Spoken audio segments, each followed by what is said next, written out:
صباح الخير. الساعة 7 الصبح مفيش أي حد في الشارع، حرفيا البلد كلها نايمة والجو تلج. دلوقتي احنا رايحين على المغامرة اللي بعدها. انتوا كنتوا فاكرين ان انا بعد سيوة هروح القاهرة، بس انا بجد انا كنت فاكر زيكم، وده اللي كان متخطط له. بس قلت ليه لا؟ طب ما نروح سيوة. سيوة دي من اجمل الحتت اللي انا روحتها في حياتي. واحة هادية جدا، فاضية جدا، سكانها ناس طيبين جدا وفيها حاجات مميزة. يعني هي فيها بحيرات الملح، وفيها عيون كليوباترا، وفيها آثار فرعونية، فيها حاجات كتير جدا. فليه لأ؟ ليه ما نروحش سيوة؟ فيلا بينا على سيوة. انا وصلت دلوقتي موقف سيوة اهو، وهركب الميكروباص اللي ورا ده. الفكرة بس ان انا عندي خبر حزين شوية بالنسبة لي، لان في مايك من المايكين وقع مني، وانا مش عارف حقيقي وقع فين، بس هو في الاغلب يعني وقع واتدفن في الرمل خلاص. ده الخبر الحزين. الخبر السعيد بقى ان الميكروباص يعتبر هيكتمل، فهنطلع نروح على سيوة.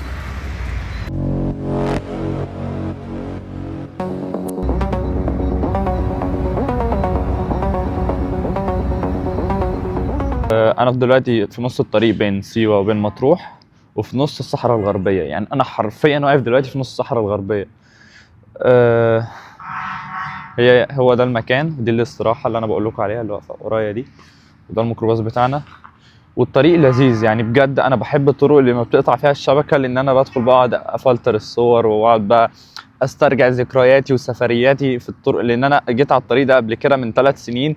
فده بالنسبه لي حاجه حلوه، ان انا كل فتره بسترجع حاجه عملتها قبل كده.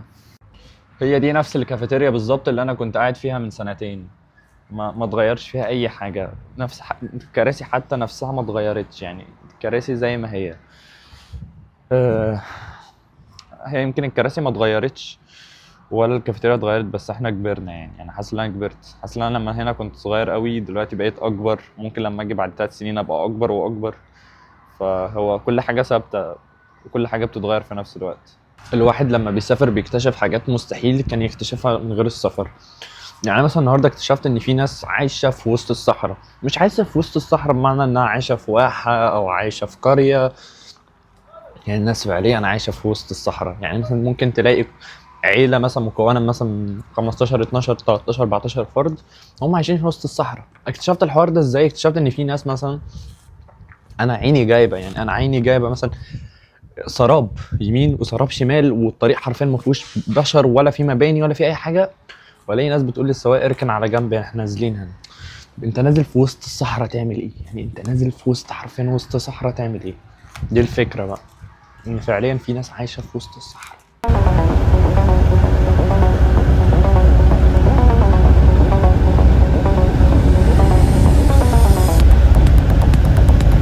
واخيرا ورسميا وصلت سيوه. واول حاجه عملتها اول ما وصلت سيوه اجرت عجله، لان دي وسيله التنقل الاساسي هنا، او بالنسبه لي يعني، مش هنا، عامه في اي حته بروحها.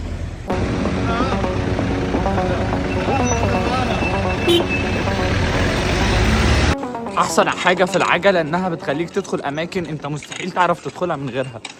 يعني انا حرفيا دلوقتي يعتبر انا في حواري سيوه. انا دخلت اماكن مفيش حد هيوريها لكم من شركات السياحه او من الناس اللي هتجيبكم سيوه، لان محدش هيدخل من هنا اساسا. مين اللي هيجيب حد هنا؟ بس انا قررت اجي هنا. انا لازم البس الماسك ده عشان كميه الرمل اللي هنا مش طبيعي. انا وقفت بالعجله في مكان زي ما انتم شايفين كده، انا ما اعرفش المكان ده ايه، فانا وقفت سبتها هنا ايه، وهندخل نستكشف المكان ده دلوقتي. يلا بينا. دي اكيد بيوت من مئات السنين، يعني بجد بيوت ناس كانت ساكنه هنا مثلا من 100 سنه او اكتر، او مقابر، مش عارف الحقيقه. حاجات محدش هيجيبك هنا، محدش من شركات السياحه ولا اي حد هيجيبك تدخل الاماكن دي. ده بيت مهجور، ممكن نلاقي اي حاجه طالعه لنا، لان سيوه مشهوره بالافاعي. لان انت في الاول وفي الاخر انت في صحراء، يعني انت عندك عقارب وافاعي في كل حته، كل شبر هتلاقي فيه افعى. دي كلها بيوت كانت ناس عايشه هنا من 200 او 300 سنه، كلها اتردمت بسبب عوامل الجو، بس لحد الآن لسه محتفظة بالهيكل بتاعها، لسه موجود لحد النهاردة. فتخيل معايا إن أنا في بيوت عدى عليها 200 أو 300 سنة. ده الباب بتاعها. احنا في بيت. ده كان القفل بتاعهم زمان، ده كان الباب. انا مش عارف ايه اللي ممكن يبقى هنا من افاعي او عقارب، لان احنا في نص الصحراء، بس ادينا بنتجول. ده البيت من جوه.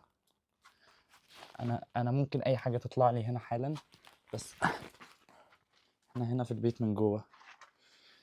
كانت الناس بتعيش هنا من 100 او 200 سنه. كان دي السلام اللي هم بيمشوا عليها، كان دي الاوض اللي هم بيعيشوا فيها.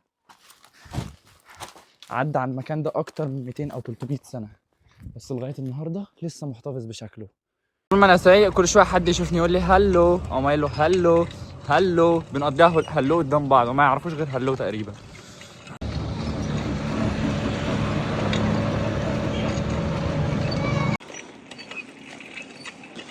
انا في ابعد حته في الصحراء الغربيه.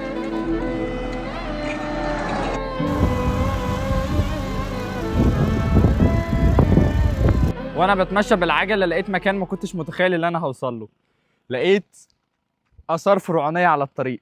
تخيل معايا ان الجدار ده من ايام الفراعنه، من ايام كليوباترا لما كانت هنا.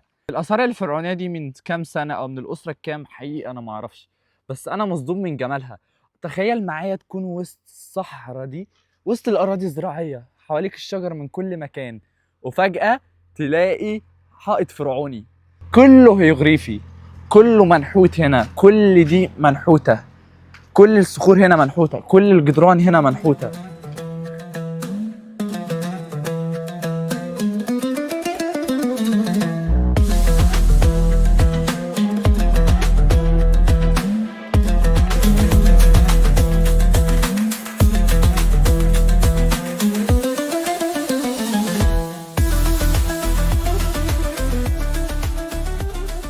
عمر أرض مصر ما تخلو من الآثار، يعني الآثار المكتشفة لحد الآن هي 1% بس من الموجودين على أرض الواقع. وأنا بتمشى دلوقتي لقيت خنادق تحت المعبد أو تحت الحائط ده. أكيد الخنادق دي كلها كان فيها آثار، أو لحد الآن فيها آثار بس محدش اكتشفها.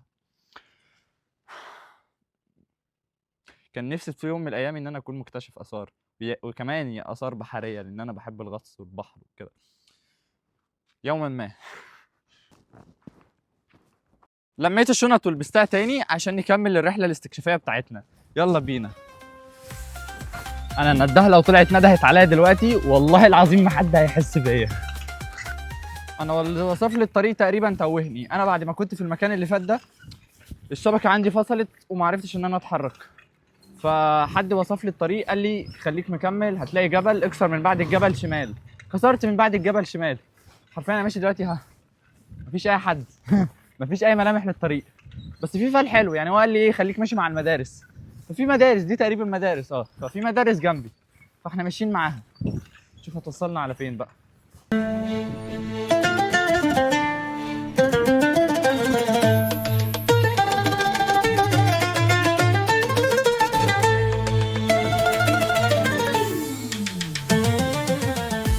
رحت الفندق احط الشنطه عشان كانت حقيقي تقيله جدا ومكنتش عارف اتحرك بيها. دلوقتي بقى هنرجع نروح بحيرات الملح ونروح عين كليوباترا. عين كليوباترا دي مكان حلو جدا، حلو جدا، بمعنى ان هو حلو جدا تقدر ان انت تدخله وتقوم ناطط. انا بعشق حاجه زي كده. تروسيكل او توك توك زي ما بيسموه هنا، وبدات دلوقتي اتحرك على البحيرات المالحه وعين كليوباترا، عشان البحيرات المالحه دي احلى حاجه ممكن تعملها في الحياه.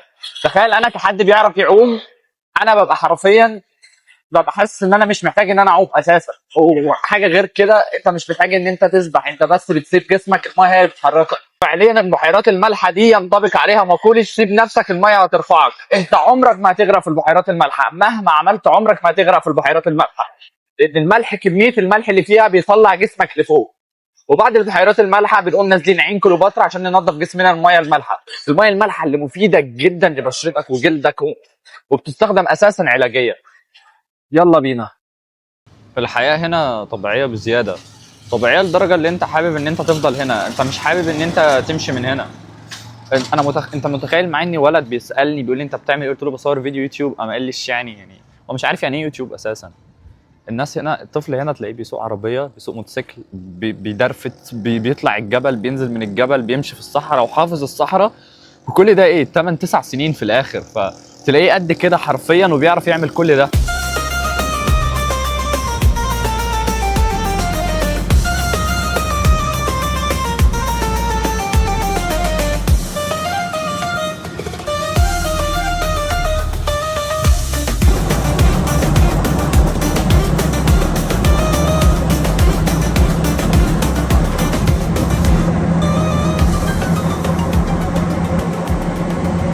أنا وصلت عند بحيرات الملح، من أنقى المية اللي موجودة في مصر، زائد إن الملوحة اللي فيها بتقدر إنها تشيل أي مرض حرفيا موجود في الجسم. مرض جلدي يعني مش فاهم السحر، هي فاهمة عشان تبقى إيدك مكسورة تنزل تبقى زي الفل، لأ أمراض الجلدية بس، لأن كمية الملوحة اللي هنا مش طبيعية. زائد إن أنت لو مش بتعرف تعوم فأنت مش محتاج تعرف تعوم أساسا، أنت بس سيب مية سيب جسمك سيب جسمك على المية وهتلاقي نفسك بتطير. ده بتطير بجد. هتنزلوا دلوقتي وهتشوفوا، يعني هنزل دلوقتي وهتشوفوا قصدي.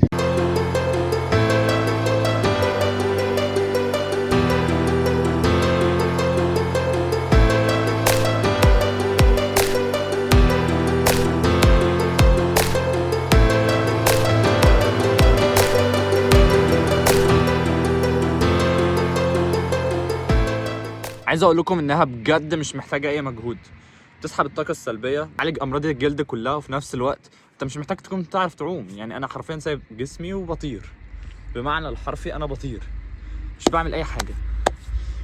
بجد الميه حلوه بشكل مش طبيعي، بس المشكله ان انا حاسس دلوقتي شفتي كلها عليها ملح، وحاسس لساني كله ملح على الرغم ان انا ما شربتش ميه، بس مش عارف الملح يجي منين.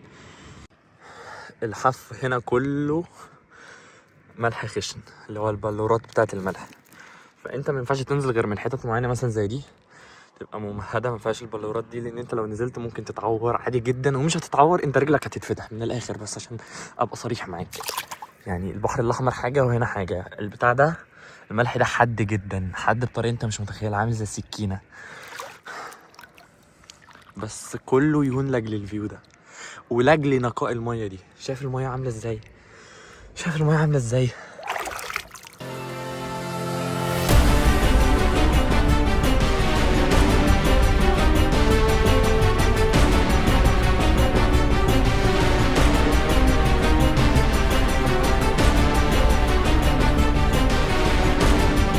دلوقتي خلصنا بحيرات الملح ورايحين على كليوباترا، عين كليوباترا. ايه المنظر ده؟ انتوا اخواتي يعني، مننا في بعض، فاهمين؟ فزي الفل، ولا كأنكم شايفين حاجة. واخيرا وصلنا عين كليوباترا، موجودة هنا. المفروض ان احنا هننزل من السلم ده، في سلم هنا اهو تنزل منه لو انت ما بتعرفش تعوم، بس احنا مش هنستخدم السلم ده خالص.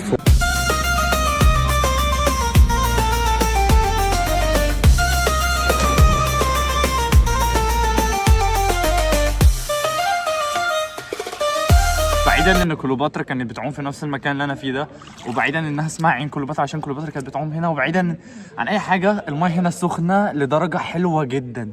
بعيدا ان المايه سخنه عشان المايه حلوه وسخنه والكلام ده كله، المايه نظيفه بجد، المايه نظيفه، يعني المايه نظيفه، مش زي ما الناس بتقول. وفي سلالم هنا للناس اللي ما بتعرفش تعوم تيجي تقعد، وهي المايه اصلا بتطلع من تحت الارض. يعني انا شايف في مايه قاعده تطلع من تحت الارض. تجربه 100%. يا جماعه معانا هنا علي. منين يا علي؟ من سيوة. تعرف تتكلم امازيغي؟ ايوه. قول لي ازاي اقول مثلا عامل ايه بالامازيغي؟ كالحالنيك. كالحالنيك يعني عامل ايه؟ ماشي. لو انا عايز اقول مش كويس؟ مش لا كويس. مش لا كويس. ايوه. طب مثلا قول لي كلمه احنا ما نفهمهاش ككهرويه مثلا. يعني مثلا اقول لك هانسميتنيك. يعني انت عامل ايه كويس قوي؟ هانسميتنيك يعني اسمك ايه؟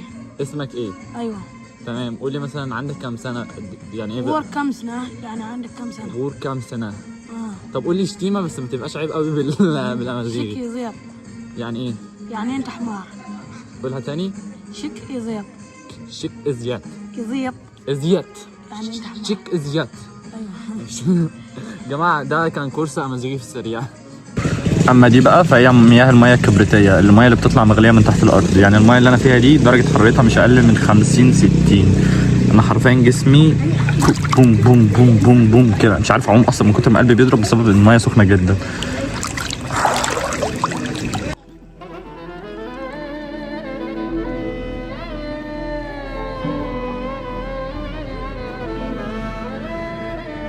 الجو هنا تلج، اقسم بالله الجو تلج. جو مطروح ما يجيش اي حاجه جنب جو سيوه.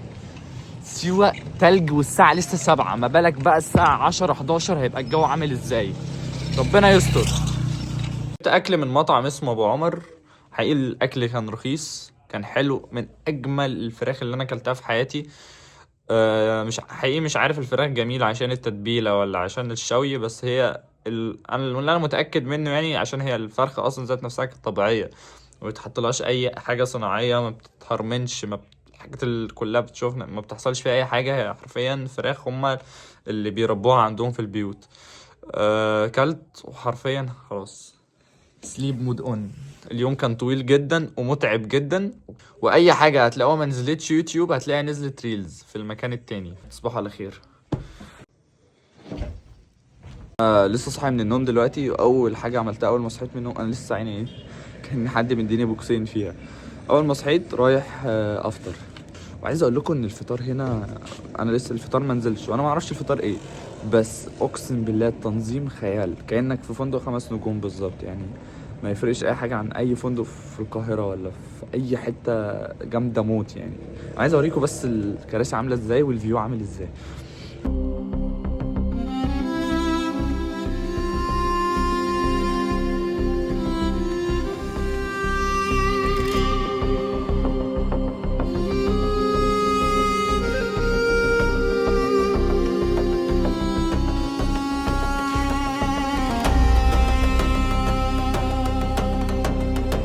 فطار ولبست، ومحدش سألني انا لابس دي كده ليه، لان بكل اختصار لما احنا مثلا نجيب ازازه الميه، لان انا هسوق العجله فطبيعي اما انا اجيب ازازه الميه احطها هنا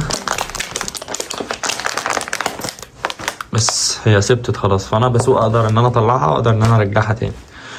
دي حاجه ما حدش بيعملها غيري، بس يلا ما فتكوا بحاجه. يلا بينا نتحرك.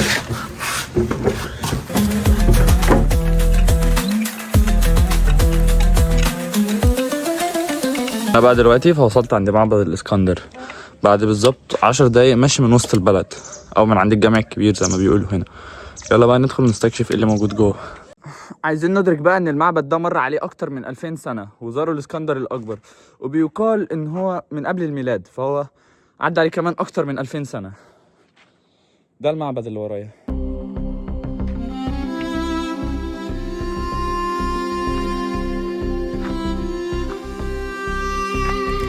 انا قادر ان انا اشوف سيوة كلها حرفيا من هنا، وحرفيا انا بتكلم دلوقتي من داخل غرفة فرعونية في متحف التنبؤات اللي موجود هنا في سيوة، واللي فيها نقوش موجودة على الحيطة انا حقيقي مش فاهم منها اي حاجة. هوريها لكم واتوقع انها ليها اكيد ليها معنى، بس احنا مش فاهمينه لان احنا جهلة، بس هما كانوا ادرك مننا بمراحل.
رجعت الفندق، عملت تشيك اوت وخدت الشنط حطيتها عندهم يعني لسه لحد الان، ان السوبر جيت بتاعي الساعه 7.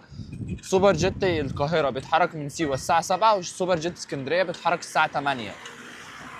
دي مواعيد عشان اي حد عايز يجي سيوه يعني. فانا دلوقتي ايه سلمت الشنط وعملت كل حاجه ورايح اكل بقى، فيلا نستكشف.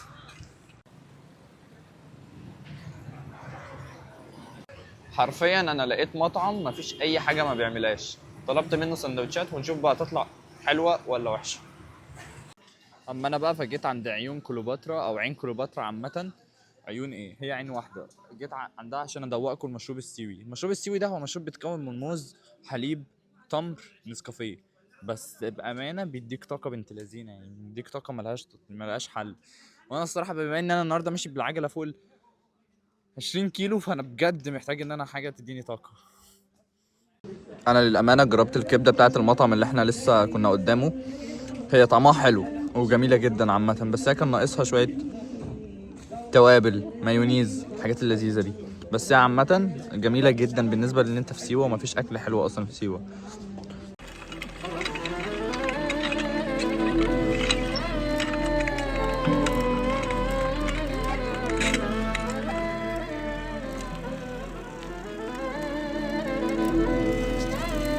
ده احلى غروب انا شفته في حياتي.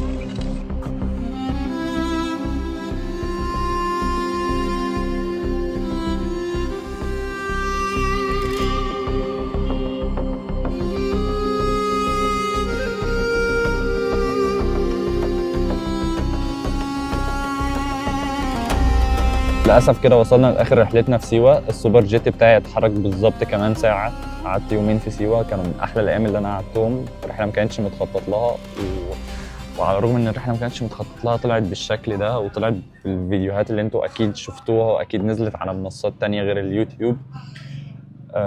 انا مبسوط جدا ان انا جيت هنا سيوه ومش اخر مره، واكيد هجيها. حتى لو انا قادر ان انا اجيها كل سنه هعملها. مشكله سيوه بس في حاجه واحده، انها بعيده جدا. لو هي مش بعيدة فهي هتبقى اختياري الأول. أهلها ناس طيبين لأبعد الحدود. أنت مش متخيل الناس هنا طيبة إزاي. كله بيضحك، كله مبسوط، كله عايز يفيدك، كله عايز يخدمك. دخلت في طرق ما حدش فيها غيري، دخلت وسط الأراضي، دخلت بلد أمان 1,000,000%. كل اللي بيشوفك عايز يدلك على الطريق، عايز ينصحك، عايز يهزر معاك. الناس هنا طيبين جدا، البلد أمان جدا. لو جايين على سيوة في الشتاء اعملوا حسابكم ان الجو بالليل بيبرد، الجو الصبح بيبقى حر عادي. انا كنت بلبس نص كم الصبح، مبيبقاش حر اوفر، بيبقى حر عادي. فبجد انا عشت يومين من احلى الايام اللي انا عشتهم في الرحلة دي في سيوة. وخلي بالكم في حشرات كتير هنا، وفي في اسمه ايه، في ناموس ودبان كتير. بجد الناموس والدبان هنا مميت. فبقى هاتوا الرش اللي بيترش على الجسم ده عشان الحشرات دي من الاخر. وبس كده كانت رحلتنا النهارده في سيوه خلصت. وهنركب السوبر جيت واشوفكم بقى في القاهره، ونشوف بقى هنوصل من هنا للقاهره في كام ساعه. لان انا بجد مش متفائل بالحوار ده، انا حاسس الموضوع هيبقى كبير قوي وهتبقى اكبر سفريه ليا بالباص. كالعاده زي اي حاجه في سيوه وقفنا في استراحه في نص الصحراء بين سيوه وبين مطروح. وعدى من الوقت تقريبا، احنا متحركين الساعه 8، الساعه دلوقتي 10، فاحنا عدت تقريبا ساعتين. السوبر جيت للاسف ابطأ شويه من الهاي اس، بس مفيش هاي اس من مطروح للقاهره، وانا راجع على القاهره على طول. طبعا انا عيني باين عليها التعب، ولسه كل ده ولسه 10 ساعات طريق. Leans by the cafe door, hat pulled low like times before.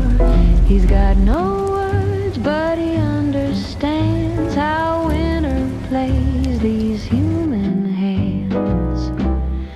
Midnight snowman blues tonight, frozen. وبعد 12 ساعة وصلنا عبد المنعم رياض. الأتوبيس بينزلك في عبد المنعم رياض، وأنت بقى إيه كمل طريقك.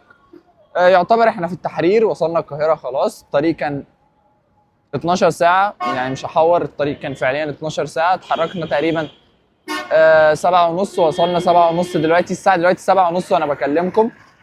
الطريق لذيذ، وكانت الأجواء ألذ ما يمكن لأن الدنيا مطرت طول الطريق. مطر من أول ما طلعنا، من أول ما مسكنا على طول مطروح لحد القاهرة مطر ما بيقفش. كانت أجواء شتوية لذيذة جدا، أجواء شتوية فعلا. أنت ماشي في باص، الدنيا قاعدة تمطر، أنت مش شايف جنبك أي حاجة، والدنيا ضباب جدا. ولهنا بقى كانت انتهت رحلتنا. رحلة كانت طويلة جدا، فيها أحداث أكتر مما تتوقعوا. احداث طبعا هتنزل هنا على اليوتيوب، وفي حاجات مش هتنزل على اليوتيوب. انا حرفيا ميت، والشنطه اللي على ظهري دي قتلاني لان الشنطه دي مليانه جدا. فانا محتاج اروح انام. مبسوط ان انا شفتكم، مبسوط ان انا عملت الفيديوهات دي. تنسوش تحطوا لايكات عشان لايكات. ايه الشغل اللايكات ده؟ ما تنسوش يا جماعه تحطوا لايكات واشتراكات والحاجات اللذيذه دي عشان نكمل يعني. ويلا جود نايت. and grins.